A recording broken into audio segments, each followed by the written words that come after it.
RCPCA-CEM, plan de relèvement et consolidation de la paix en Centrafrique et du cadre d'engagement mutuel.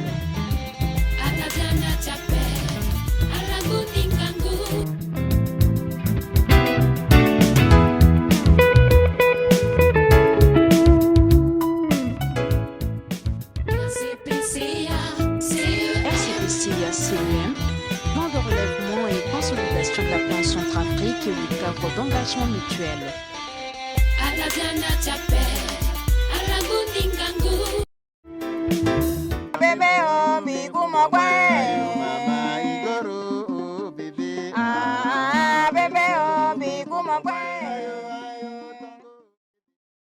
Le 4 décembre 2020, le président de la République, chef de l'État, le professeur Faustin Archange Touadéra, assisté du représentant intérimaire de la Banque africaine de développement, M.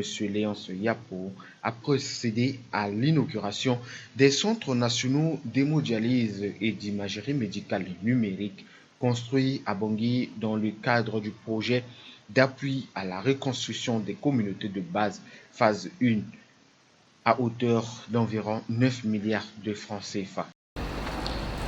C'est pour moi un grand honneur et un agréable devoir de vous accueillir au Centre national hospitalier universitaire de Bangui. À l'occasion de cette journée marquant la cérémonie d'inauguration des centres d'hémodialyse et d'imagerie médicale, il me plaît de prendre la parole au nom de la direction du Centre national hospitalier universitaire de Bangui, de tous mes collaborateurs et de celui des malades pour vous souhaiter la bienvenue. Excellence, Monsieur le Président de la République, chef de l'État, la journée d'aujourd'hui que je qualifierais d'historique est à inscrire dans les annales de l'histoire de notre pays, car depuis son accession à l'indépendance, notre système de santé n'a jamais bénéficié d'un centre d'imagerie médicale avec scanner pour les examens de diagnostic pointus, ainsi qu'un centre d'hémodialyse pour le traitement de l'insuffisance rénale. À cause de l'absence de ces équipements, notre pays a eu à évacuer sanitairement à l'extérieur pendant plus d'une soixantaine d'années pour de simples examens de diagnostic. Certains de nos compatriotes sont même obligés de rester à l'étranger pour des séances de dialyse. Aujourd'hui, grâce à la volonté politique de votre Excellence, Monsieur le Président de la République, chef de l'État, notre pays va disposer de ces équipements aussi importants au grand soulagement de tous. Je voudrais ici saluer l'intérêt que votre Excellence accorde au secteur de la santé et au bien-être de la population centrafricaine. Excellence, Monsieur le Président de la République, chef de l'État, une chose est d'avoir ces équipements performants, mais une autre est d'avoir les hommes compétents, capables de les utiliser et de les entretenir pour le bien de la population. Ce qui revient à dire, distingués invités, mesdames et messieurs, que malgré ces équipements de pointe que nous allons inaugurer, si nous ne pensons pas à former pour renforcer la capacité de nos techniciens, nous allons reprendre le chemin des évacuations sanitaires, bien que coûteuses pour le budget de l'État. Ce problème de ressources humaines, nous les connaissons déjà au Centre national hospitalier universitaire de Bangui, centre hospitalier de référence, regorgeant la majorité des services de spécialité du pays, où par spécialité, nous n'avons qu'un ou deux spécialistes. Les aléas de la vie sont tels qu'il n'est pas prudent pour un pays de disposer d'une seule personne ou deux par spécialité. Tout en louant la priorité que votre Excellence a bien voulu accorder au secteur de la santé, en intégrant massivement et successivement 5 dernières années, je prierai votre Excellence de mettre davantage d'accent sur la formation des spécialistes cliniciens, dont le besoin est encore considérable dans nos formations sanitaires, malgré les filières de spécialité ouvertes à la faculté des sciences de la santé.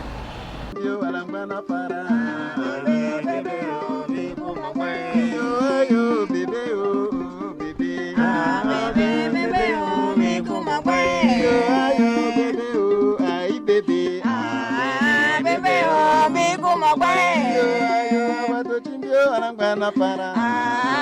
Bébé oh biku mogwe. Yo ayo tila oh bébé.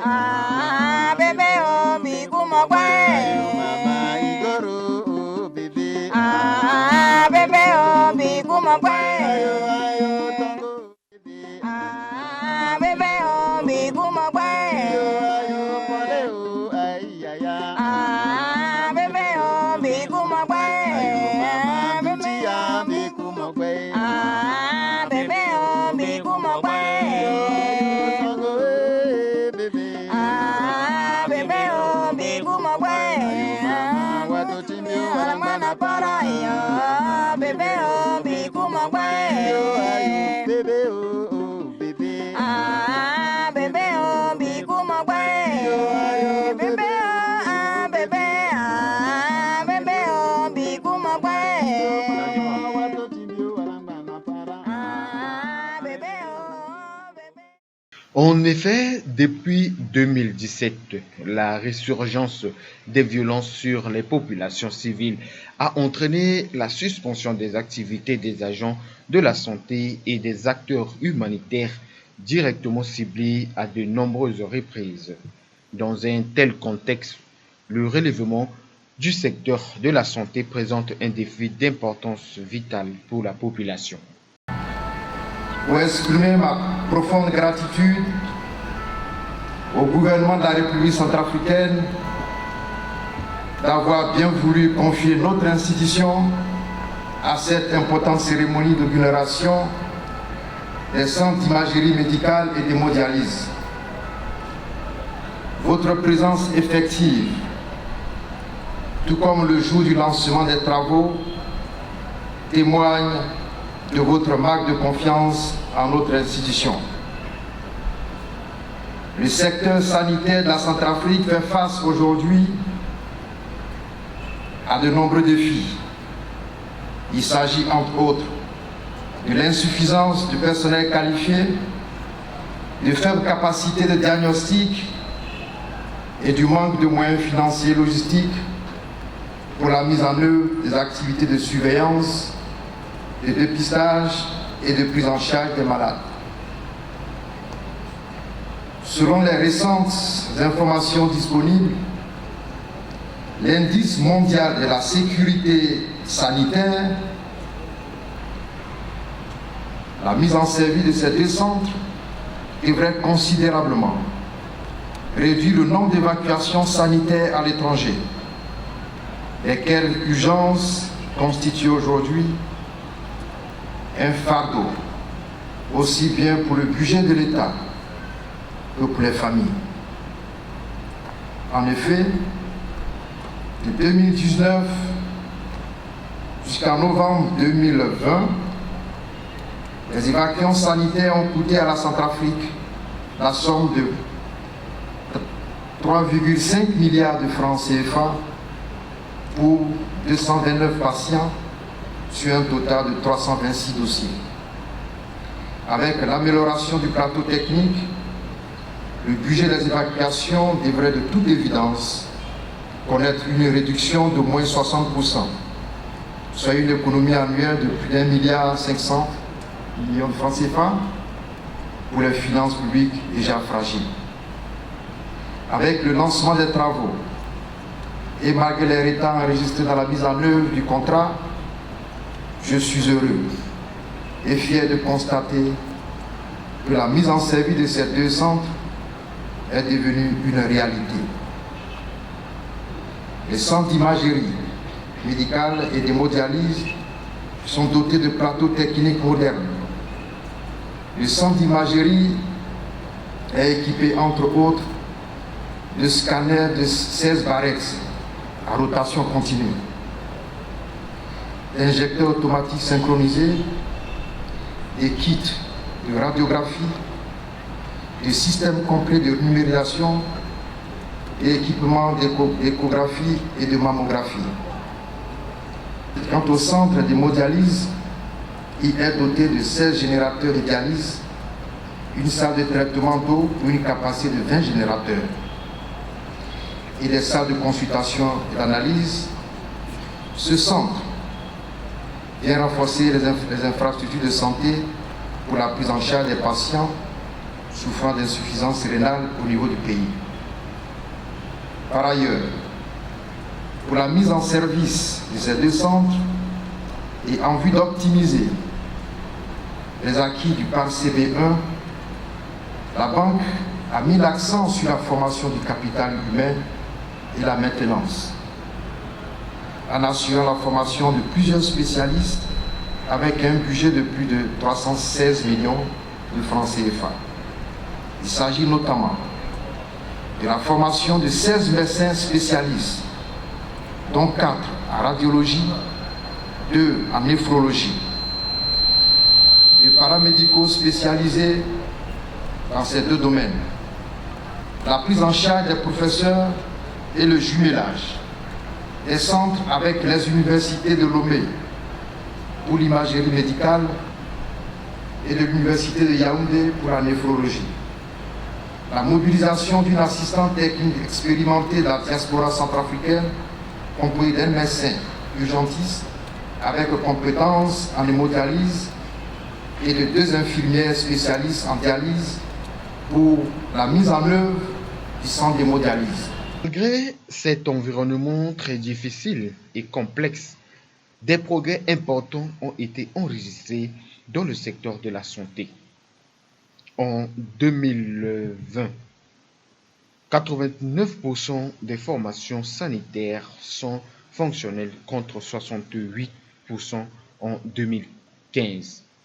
Qu'il me soit tout d'abord permis d'exprimer ma profonde gratitude à l'endroit de son Excellence, le professeur Faustin Archange Touadéra, président de la République, chef de l'État, qui malgré son calendrier très chargé, a bien voulu honorer de sa présence cette cérémonie dédiée à l'inauguration des centres nationaux d'hémodialyse et d'imagerie médicale du Centre national hospitalier universitaire de Lomé.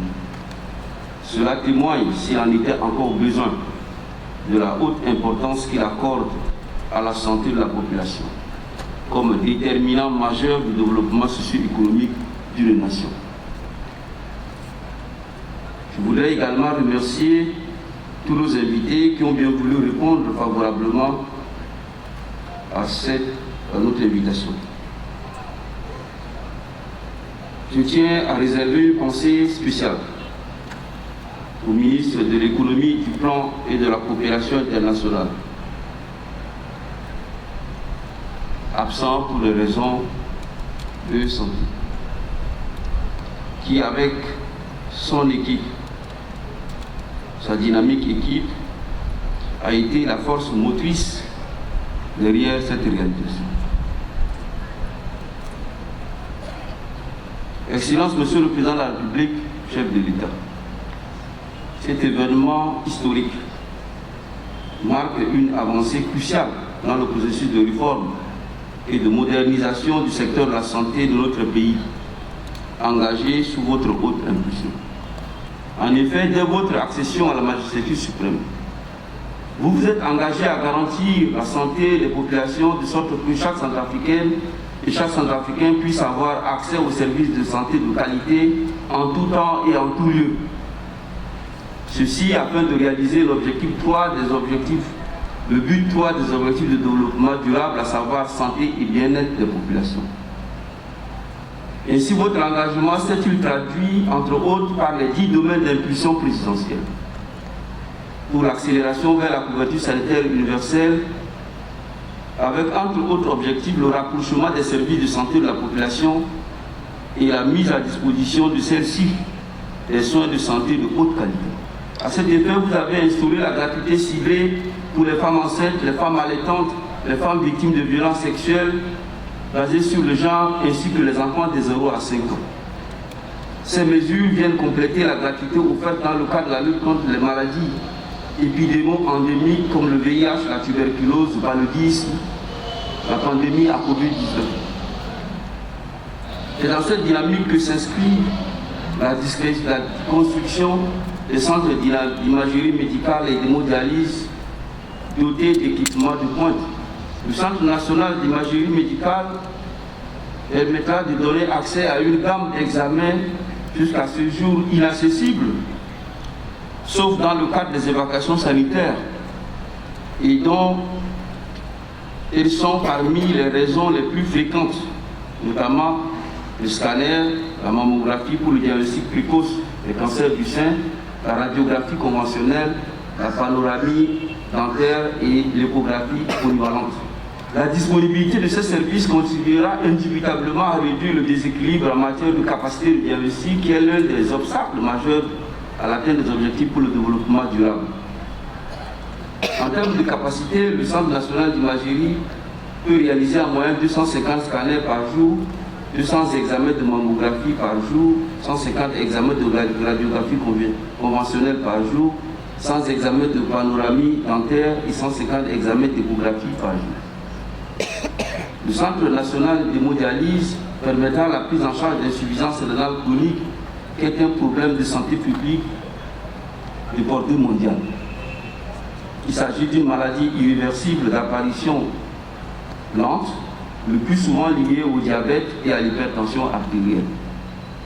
Les reins, qui sont des organes vitaux, cessent progressivement de fonctionner et les déchets du métabolisme s'accumulent dans le corps, aggravant la misère physiologique et précipitant la déchéance de l'organisme, voire la mort. Le processus d'hémodialyse est donc l'utilisation d'une machine pour nettoyer les déchets du sang après une défaillance des reins du patient. Plusieurs de nos compatriotes en sont concernés. On estime ainsi à plus de 100 le nombre de patients nécessitant des soins d'hémodialyse, service qui demeure encore un luxe pour beaucoup de nos citoyens africains. Ainsi, notre pays rejoint-il le faible nombre de pays en Afrique centrale pouvant offrir un centre national d'hémodialyse à la population. L'opérationnalisation de 35 districts sanitaires a permis de rapprocher les services de santé de la population et de renforcer la communication et la collaboration entre les différents niveaux du système. Ces nouvelles infrastructures spécialisées construites dans le cadre du plan de relèvement et de consolidation de la paix en Centrafrique et RCPCA permettront à la fois de réduire considérablement les délais d'accès aux soins de qualité et les coûts d'évacuation sanitaire à l'étranger.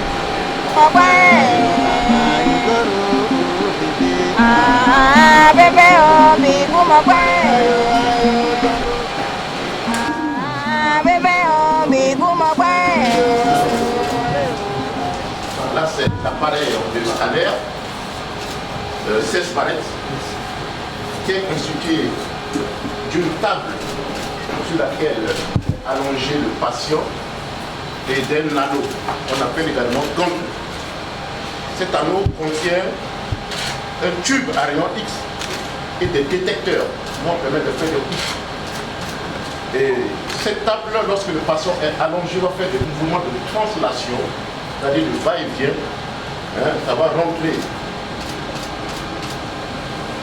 On fait rentrer dans le gantle. On peut faire également sortir, n'est-ce pas, le patient. Et on va réaliser des coupes. Lorsque ces coupes sont réalisées, ce système est relié à un système informatique qui est la console, la table d'intégration des données, et toutes les informations vont être transférées dans la salle qui est à côté, qui est la salle d'interprétation des données. Et cet appareil est capable de réaliser au moins 250 scanners par jour. C'est capable. Donc, on va réaliser le scanner du crâne, de la colonne vertébrale, du thorax, de l'abdomen, également des examens ostéo-articulaires. Et ce qui est important, l'appareil de scanner est placé dans une salle qui est dédiée, isolée, parce que les rayons X ne puissent pas diffuser en dehors de cette salle, parce que l'examen est très très irradiant. Et donc nous devons prendre des mesures de radioprotection, n'est-ce pas, aussi bien pour le personnel de santé que pour les malades.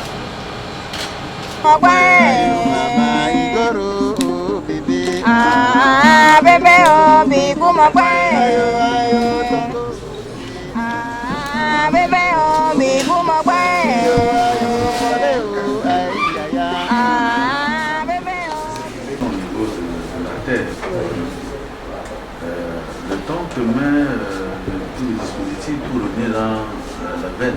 Oui. Mais en même temps, il y a combien de quantités, à peu près vous estimez, la quantité de sang qui circule avant d'arriver sur... Bon, ici, il y a 300 000 en observation. À chaque fois, ça se roule pendant 4 heures. 300 000 pendant 4 heures. Sur tous les pointiers, là, il y a son rôle dans tout. Donc, s'il s'agit de faire... Le principe de base ici, ça tient compte du poids sec du malade. Donc, on prend le poids, on prend la taille et on fait enregistrer dans la machine. Et c'est la machine qui détermine tout. Qui nous montre quel temps et combien de quantité quand on disponible chez ce malade. Donc, on tient compte de la taille et du poids du malade. En d'autres termes, vous avez vu le rein, hein, il y a des tailles selon les fonctions du malade. Et on doit, le médecin ou les infirmiers doivent au départ mesurer la quantité d'eau enlevée lors de la séance. Et ceci est fonction du poids sec du malade. Et la tension artérielle. Et là, c'est un rein F8. On a les F4, les F6, les F7, les F10. Donc, c'est le type de malade qui va déterminer la grossesse. Oui, si vous éclairez, Monsieur le Président, pour la dialyse, il y a deux types de dialyse. On fait sur cathéter et puis fistule. Cathéter, nous n'avons pas eu ça ici pour vous montrer. C'est ce qu'on fait dans l'immédiat. Donc, c'est aigu. C'est le cas aigu d'un patient qui arrive dans un souci. Donc, il fallait faire avec un cathéter si vite. Mais si c'est avec fistule, nous avons les aiguilles là pour fistule. Le fistule, là, on prépare pour 6 semaines. Dans les blocs, on prépare ça pour un patient. Et si c'est déjà bon, maintenant, on peut piquer avec l'aiguille là. Et en respectant 10 sortes de 5, c'est comme ça qu'on essaie de le faire. Donc on aspire et on fait le retour sur le bleu toujours. Donc il y a deux qualités de dialyse. D'abord, notre souci ici, c'est que nous devons avoir en permanence, ici également en permanence, et surtout le problème de stock. Parce qu'il ne doit pas avoir de rupture de stock. Lorsqu'il y a un plus de stock, c'est foutu plus mal. Donc ça, c'est une situation qu'il ne faut pas avoir. Les stocks des médicaments. Il y a un spécialiste, il n'y a rien qui est réutilisé. Quand on finit la science, tout va après. La politique, Monsieur le Président, que nous avons prévue de la santé de la population mis en place, on a un stock de sécurité de 6 mois. On ne peut pas rentrer un stock en dessous. 6 mois de stock de sécurité. C'est-à-dire qu'au bout de 2 mois, on doit toujours avoir un stock de sécurité parce qu'avec l'hémodialyse, le principe, on ne peut pas prendre de risque. Non, on ne peut pas s'arrêter, Monsieur le Président, on ne peut pas s'arrêter. Et en plus, ce qu'ils n'ont pas dit aussi ici, c'est que quand on finit la dialyse, le protocole, c'est 1 heure pour nettoyer, désinfecter, pour le prochain malade. Si on le respecte ça, parce que c'est l'un des... Est-ce qu'il y a des jets de sang Vous avez tout dit, Monsieur le Président. Eh bien, comme vous le savez, depuis très longtemps, notre système de santé souffre de la modernisation de son plateau technique. Aujourd'hui, donc, avec un centre d'hémodialyse et un centre d'imagerie, ça va améliorer le plateau technique permettant, disons, faciliter le diagnostic à nos médecins. Et quand ils n'ont pas les moyens de faire le diagnostic, eh bien, on est obligé d'évacuer ces malades pour mieux diagnostiquer. Et ça vraiment, ça coûte cher à l'État. Et nous faisons beaucoup, dépensons beaucoup pour évacuer nos malades pour des questions de diagnostic. Et avec ce dispositif, ça va réduire. Et puis aussi, ça va permettre, comme le ministre l'a dit, de rapprocher les malades de leur famille. C'est aussi un élément parce que quand on les évacue, ils sont loin de leur famille, c'est d'autres préoccupations. Parce qu'il faut payer les billets d'avion, il faut assurer leur frais de séjour et tout ça. Il faut payer aussi des médecins pour accompagner ces malades. Donc aujourd'hui, c'est un moment très important, un élément important dans le dispositif sanitaire de la Centrafricaine. Et je pense que compte tenu des besoins et des demandes, il y a encore de grands défis. Ça ne va pas tout résoudre, ce n'est qu'un début, mais je crois qu'il vaut mieux ça que rien du tout. Hein, parce qu'il y a des fois des questions d'urgence, il y a des gens qui sont obligés, qu'on ne peut pas évacuer parce que ils ne sont pas en situation d'être évacués. Et si on a un dispositif de relais, je pense que ça peut aider. Donc je suis très heureux, je remercie nos partenaires Je remercie aussi celui qui a pu réaliser ce bon dispositif. Et nous demandons tout simplement aux utilisateurs, aux médecins, et aussi de mettre un système de gestion pour pérenniser ce dispositif.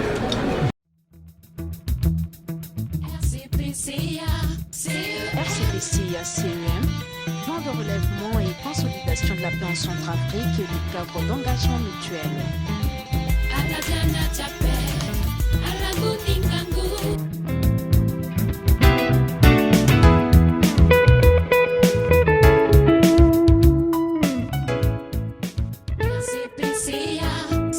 RCPCA-CEM, plan de relèvement et consolidation de la paix en Centrafrique et du cadre d'engagement mutuel.